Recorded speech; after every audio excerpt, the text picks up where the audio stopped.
Respon Daud ataupun sikap Daud terhadap pemberian Allah dalam hidup Daud.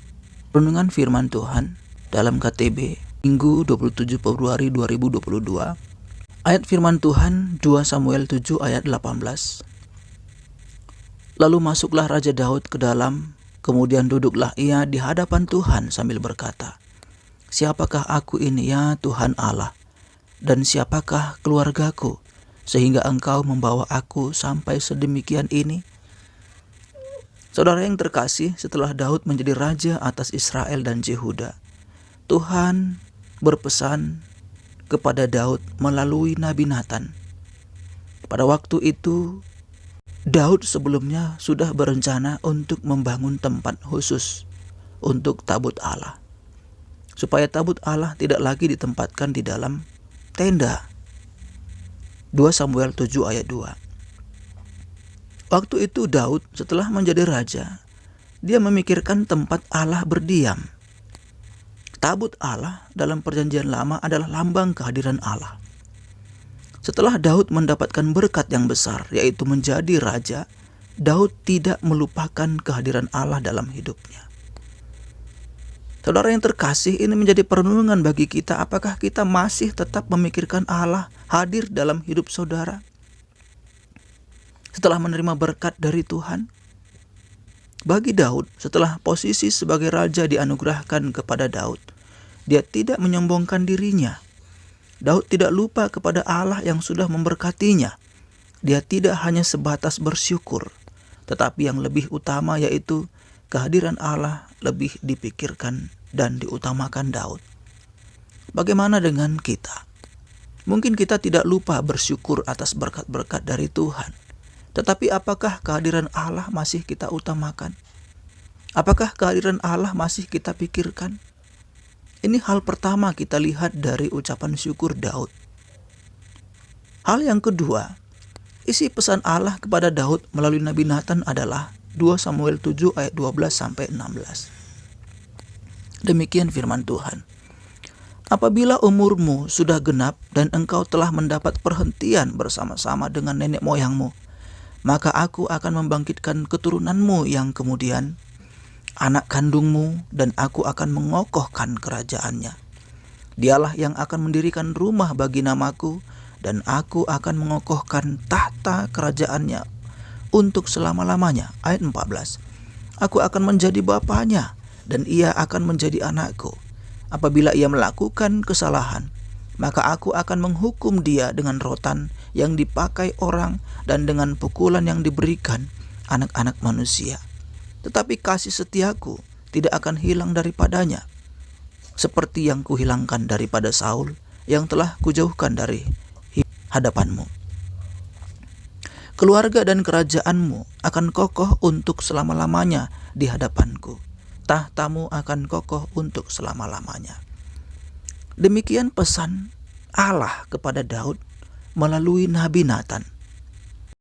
Saudara yang terkasih, ini juga masih tentang janji ataupun berkat Tuhan, bukan hanya untuk Daud semata, tetapi juga untuk keturunan Daud, yaitu tentang Salomo anak kandungnya, bahwa kerajaannya akan dikokohkan Tuhan. Kasih setia Tuhan tidak akan hilang dari Daud dan Salomo anaknya, sekalipun seandainya ada kesalahan dilakukannya, walaupun setiap kesalahan yang dilakukan tetap ada hukumannya. 2 Samuel 7 ayat 14. Saudara yang terkasih, ini janji-janji Tuhan yang merupakan pesan yang harus disampaikan Nabi Natan kepada Daud.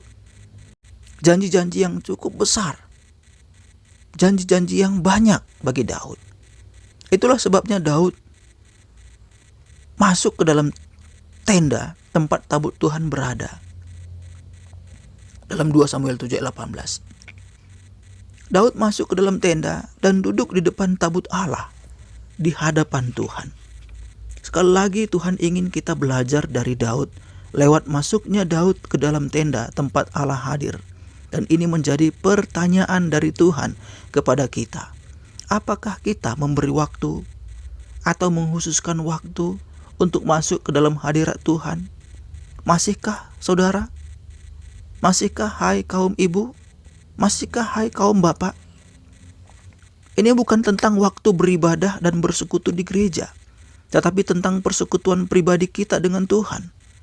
Hai ibu-ibu, hai kaum bapak, setelah berkat-berkat Tuhan kita terima, masihkah kita aturkan waktu khusus untuk membaca dan merenungkan firman Tuhan agar kita mendengar suara Tuhan? Hai kaum ibu-ibu, hai kaum bapak-bapak, masihkah kita menghususkan waktu untuk bercakap-cakap dengan Tuhan melalui doa-doa kita? Saudara yang terkasih, menghususkan waktu artinya kita menganggap bahwa waktu-waktu yang kita khususkan itu adalah spesial. Memang kita bisa berdoa kepada Tuhan pada saat kita sedang bekerja atau pada saat kita sedang beraktivitas. Ya, memang kita bisa sambil berdoa pada saat kita berjualan, atau pada saat kita sedang berladang, atau pada saat kita sedang mengajar, dan lain-lain. Tetapi menghususkan waktu di sini artinya kita sejenak meninggalkan pekerjaan kita, meninggalkan aktivitas kita sejenak, oleh karena kita menghususkan waktu untuk Tuhan. Mari hai ibu-ibu, khususkan waktumu untuk Tuhan. Apalagi kita, hai kaum bapak. Perikop yang kita baca ini adalah kisah Daud, seorang raja, seorang laki-laki, seorang pemimpin, seorang bapak, seorang suami. Boleh dikatakan bahwa pesan ini juga adalah khusus untuk kaum bapak ataupun kaum suami. Maka hari ini, hai suami-suami, khususkanlah waktumu untuk Tuhan. Tinggalkan sejenak aktivitasmu, tinggalkan segala sesuatunya, dan berikan waktumu untuk Tuhan. Di masa perjanjian lama, masuk ke dalam hadirat Tuhan haruslah dengan sikap sujud menyembah. Maka di ayat 18 itu Daud duduk di hadapan Tuhan, berarti sujud, menunduk, menyembah kepada Tuhan. Begitu jugalah seharusnya kita pada saat menghususkan waktu, sujud menyembah berarti hormat kepada Tuhan. Jadi mari hai ibu-ibu dan bapak-bapak, hai istri-istri, hai suami-suami, mari berikan waktu khusus untuk Tuhan. Kemudian dengan sikap sujud Daud berkata dengan menyebut dirinya sendiri dan juga menyebut keluarganya. Siapakah aku ini ya Tuhan Allah? Dan siapakah keluargaku sehingga Engkau membawa aku sampai sedemikian ini? Ini menunjukkan sikap Daud yang merendah di hadapan hadirat Tuhan. Daud tidak meninggikan diri sebagai seorang raja, tetapi dia mengingat bahwa dia adalah seorang penggembala ternak yang dulu dipandang mata orang, pandangan mata orang adalah sebagai upahan, yang diupah karena ekonominya rendah. Posisi Daud berbeda dengan abang-abangnya. Siapakah aku ini? Berarti Daud tidak lupa dari mana ia berasal.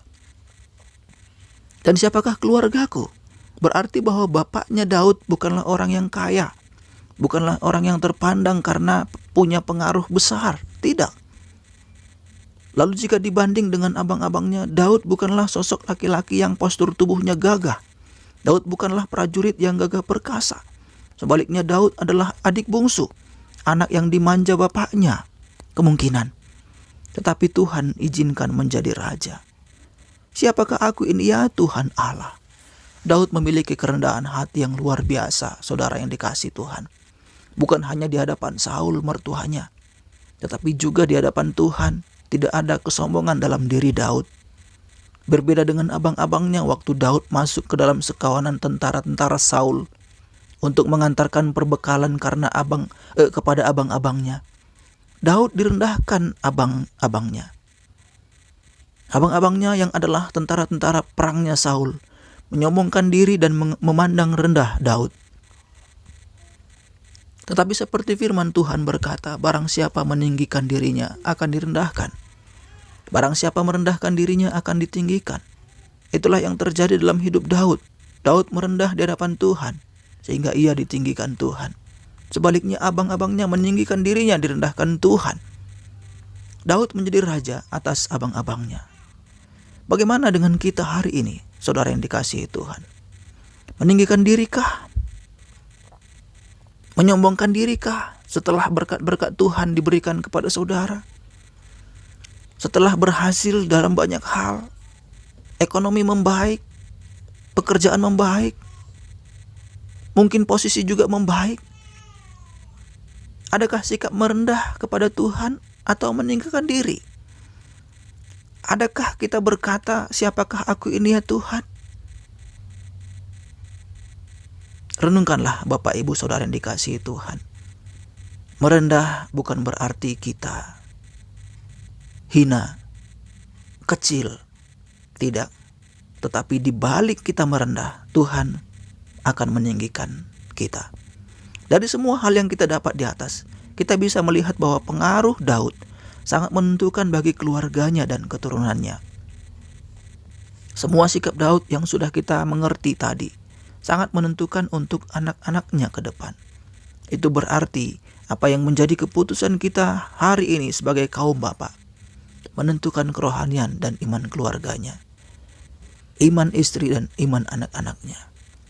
Bahkan di dalam 2 Samuel 7 ayat 12-16 itu jelas dikatakan, Aku akan membangkitkan keturunanmu yang kemudian anak kandungmu, dan aku akan mengkokohkan kerajaannya.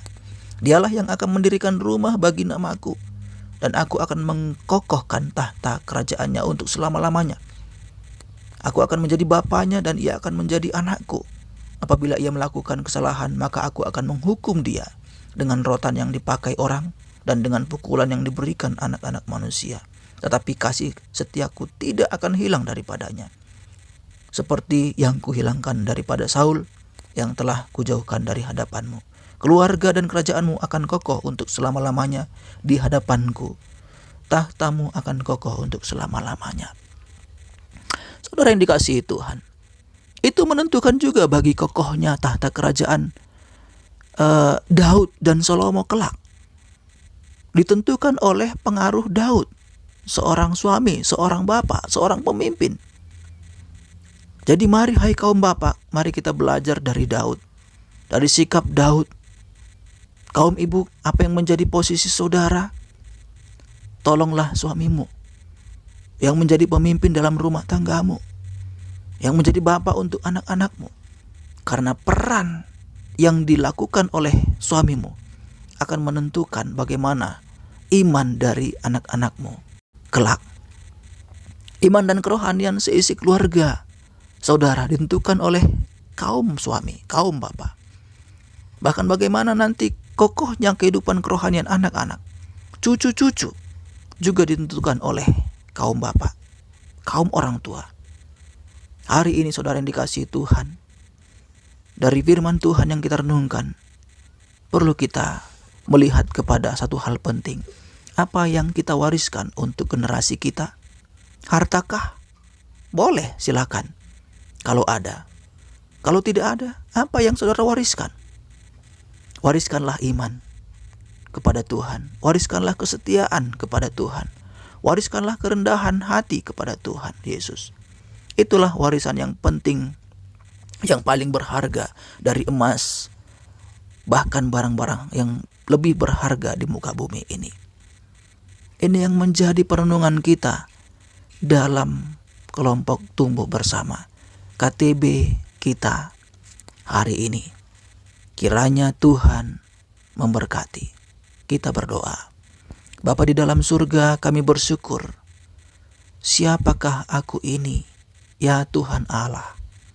Ini menjadi satu ungkapan hati yang berasal dari sikap merendahkan hati seorang Daud. Hari ini kami mau berkata hal yang sama kepada Tuhan. Siapakah aku ini ya Tuhan? Siapakah keluargaku sehingga Engkau membawa aku sampai sedemikian ini? Tuhan, berkat-berkat yang kami terima dari-Mu bukan Engkau berikan tanpa syarat. Engkau memberikan berkat-berkat-Mu kepada kami, tetapi Tuhan menunggu kami untuk menunjukkan iman kami kepadamu, untuk menunjukkan kesetiaan kami kepadamu, untuk menunjukkan kerendahan hati kami kepadamu. kami diingatkan bahwa dalam hidup kami harus memikirkan apakah Allah masih hadir dalam hidup kami. Kami diajak untuk memikirkan, merenungkan apakah kami masih memberi waktu, menghususkan waktu untuk masuk ke dalam hadirat Tuhan. Kami diajak, ditantang, dan ditunggu Tuhan dengan satu konsep pemikiran bahwa kami menganggap bahwa waktu-waktu yang kami khususkan adalah spesial untuk Tuhan. Kami juga sedang ditunggu Tuhan untuk memberikan waktu duduk di hadapan Tuhan, berarti sujud, tunduk menyembah kepada Tuhan. Kami juga diingatkan oleh Tuhan, siapakah aku ini? Siapakah keluargaku? Kami berasal dari mana? Latar belakang kami apa? Sehingga kami tidak sedikit pun menyombongkan diri kami kepada Tuhan. Tolonglah kami ya Allah kami, dalam sikap kami, respon kami terhadap berkat-berkat yang Tuhan berikan kepada kami. Apakah kami bersyukur? Atau kami hanya mengucap syukur saja tanpa memberi lebih kepada Tuhan? Daud mengingat akan dirinya dalam doa-doanya. Dia merendahkan dirinya di hadapan Tuhan. Dalam doa-doanya dia mengucap syukur. Bahkan dalam doa-doanya juga dia mengingat akan bangsanya Israel. Bahkan dalam doa-doanya juga ya Tuhan, Daud mengingat akan keluarganya. Daud mengingat akan dirinya. Daud mengingat akan anak-anaknya. Daud mengingat akan kerajaannya akan dikokohkan Tuhan. Itu menjadi ucapan syukur Daud. Hari ini Tuhan, kami juga mau mengambil satu komitmen, memberi waktu kami, menghususkan waktu kami untuk duduk diam di hadapan Tuhan, dalam hadirat Tuhan, dan bersyukur, bercakap-cakap dengan Tuhan, mengingat akan diri kami berasal dari mana. Bersyukur akan hal itu. Kami juga mengingat akan bangsa dan negara kami. Kami juga mau mengingat akan keluarga kami. Kami juga mau mengingat akan diri kami dan akan generasi kami. Tuhan, tolonglah kami untuk bisa mengerti akan firman Tuhan yang sudah kami renungkan ini. Terpuji termulialah nama-Mu ya Tuhan Yesus. Beranikan kami untuk memiliki komitmen, untuk membaca dan merenungkan firman-Mu, dan terus-menerus berdoa kepada-Mu. Terima kasih Tuhan, sembah sujud kami di hadapan-Mu. Di dalam nama Tuhan Yesus kami sudah berdoa dan bersyukur. Amin. Demikian Bapak Ibu Saudara yang dikasihi Tuhan, perenungan firman Tuhan lewat KTB kita dari 2 Samuel pasal 7 ayat 18. Kiranya Tuhan Yesus memberkati.